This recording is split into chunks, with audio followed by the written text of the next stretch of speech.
people, welcome back to my channel. I'm Steve, your host for RedHeaded Adventures. Today is going to be a little different adventure. We're going to do some coin sorting. Yes, a bunch of coins. I have gathered up a lot of coins throughout my metal detecting career, and we decided to go through and sort them and look for errors and mistakes and maybe some rare coins. So I'm going to try and help you find the most common mistakes on coins and web pages where you can go and get additional information. Also, I'm going to point out some YouTubers that have a lot of information that could help you along your way. And don't forget to go over to my Facebook page, the RedHeaded Adventures 2. And you can post up your links, your videos, your YouTube videos, your finds, your adventures, all that. Just follow the rules and enjoy yourself. So stick around. Let's go travel down this road and try and find us some really cool coins. We're going to be indoors for a while because the temperatures outside are not looking good.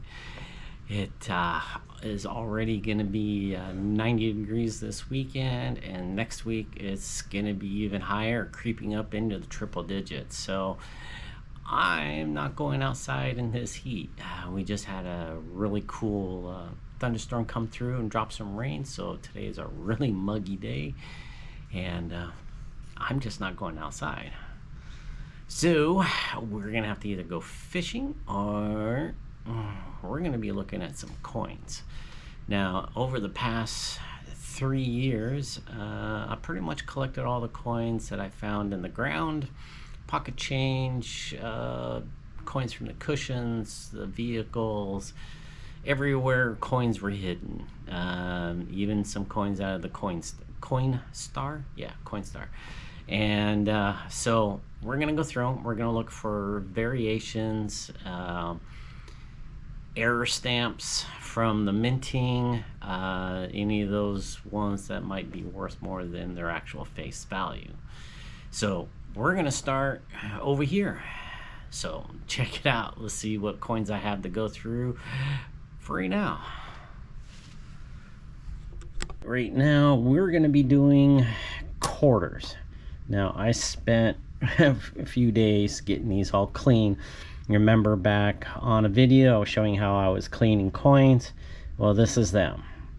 I did miss a few that needed to be cleaned a little better, but I sorted them out to 2 bags. This is a bag of all the Eagle quarters, and these are all the modern quarters, states, memorials, parks, and all the other ones that came out. So we're gonna start with this bag. We're gonna sort them out by date, and then we'll go on to the website, which is the variant website. I'll post up where the website is and what I'm doing, and we'll go through these and see if there's anything in there that's worth anything. But let's get with this, and we'll get them sorted by date, and we'll get rolling. So we start off with the 60s, 65, 66, 67, 68, 69, 70s, 80s, 90s.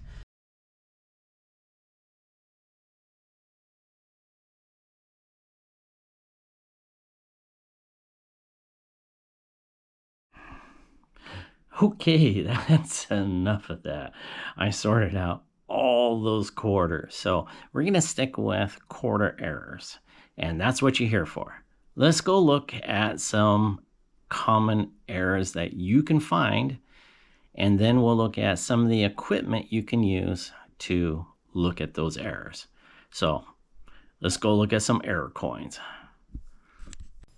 First up is die chips, and they can come in various size, shapes, and forms. Right here you can see a very small die chip in the flower, and some of these actually have names. This one is a horse nose that's plugged up. This is the Crown George crossing the Delaware. The extra claw on the bear. And the wart nose George. Pretty funny. And here's another example of two other coins, wart noses. This one is a filled in letter. This is an extra die chip right underneath the hand. And the drooling George. Another funny one. There's another example of a drooling George. And this is mine, and I'm going to be calling this the beauty mark. Die cracks are when the die starts to break and the excess material is then pushed into those cracks. It can be happening during the planchet making, or it could happen when they are actually printing the pictures and the words on the coin. You can see here in these examples that the die cracks run across the coin, and they're always raised. If it's a scratch, it is not a die crack. Die cracks are always raised because the material is being pushed up. Sometimes it's underneath the letterings, the pictures, or it actually runs through. And this is the spitting horse. Die cuts are kind of a cross between a die crack and a die chip because it's part of the die that has broken away, and then when the coin is stamped, it allows these blobs to form underneath the area of the broken die, and they're usually on the edge, and they're not always large, and sometimes they're just small like these here. These are just small examples.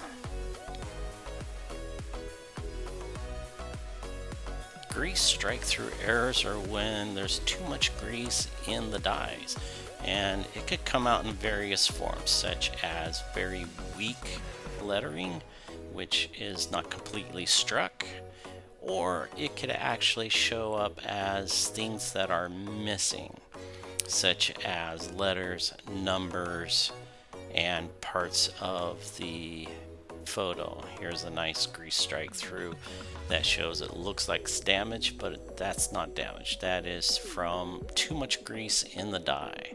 And right here you can see that there's missing letters, and right here on this one it is a missing number on the dime, a missing H on the nickel. Double die or doubled die errors happens when the machine hits the coin more than once. You can see an example here under the D and under the S that it is more than one letter there. In God We Trust, you can actually see that there's two letters, and also in this example here. So what happened is it got hit more than once, or the die actually moved. Not to be confused with machine doubling, and that is the best example right here is the 1955 double die, and here's your examples of machine doubling and actual doubling. Equipment can help you see a lot of these errors, and I do not endorse any particular name brand. You can use these coin scopes, you can use a portable coin scope, you can also use a battery operated. You can also use these jeweler loops, which are fairly cheap and inexpensive. You can find them just about anywhere, and these will help you view your images a lot better. And you can also use your cell phone, and on mine I actually have what's called a macro, which allows me to get really close-up photos. You can learn a lot about coins from the internet, but there's also books. You can learn from these books right here, which is the United States Coins, the US Air Coins Guide, and the Red Book. Everybody gets this one. The United States Coins of 2025 is brand new, just came out.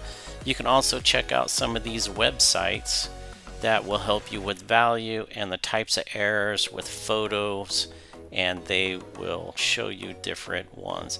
Or you can just type in your coin onto the internet, which is the denomination, what year it is, and what coin it is, and you can find a lot of information.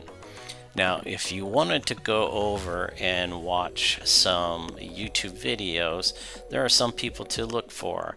There's the Coin channel, which you have to be careful. A lot of people steal his stuff. And Quinn's Coins, he's got a very good channel with some plates to sell. Digger Dave does a lot of finding, so check him out.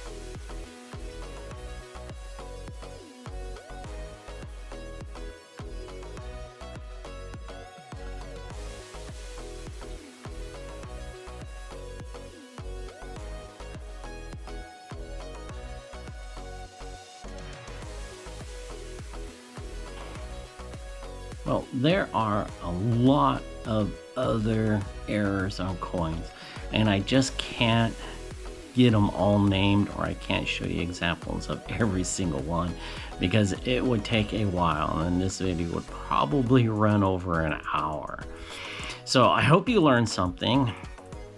And for those down days when you can't get outside and do stuff due to the weather, whether it's raining, whether it's really cold or really hot, this gives you an option to do other things and keep up with your hobby. And you can take all those coins that you found, take them down to the bank and exchange them for other coins. And you can just sort through the coins and then take them back and just recycle. And I have no problem with my local bank. I take in all my quarters, dimes, nickels, and I'm probably going to be saving some pennies, as I heard recently that they might not manufacture pennies anymore. So I take all my coins down and I exchange them out. I roll them up to save money. If you use a coin machine, they take around 12% of what you put in there. And at my local bank, I think they only take 2% if I use their machine. So rolling the coins or having coin rolls and taking them in saves that little fee, and you just exchange them for other coins. And I hope you guys learned something. I had fun doing this. It took me a while to make this video, and I've been learning as I go. I'm not an expert, and I don't know all the coin errors, and that's why I use books, reference, internet, some of those YouTube guys, and they help me out with information. And sometimes you can go over to certain Facebook pages and you can get all the answers you need. You just got to be careful on some of those Facebook pages. They're run from out of country. They steal other people's videos and posts and make it their own, and you think it's a legit page.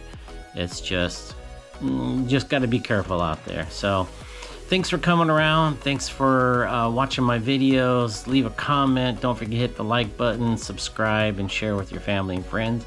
And also don't forget, wherever you go and whatever you do, have fun, as long as it's legal.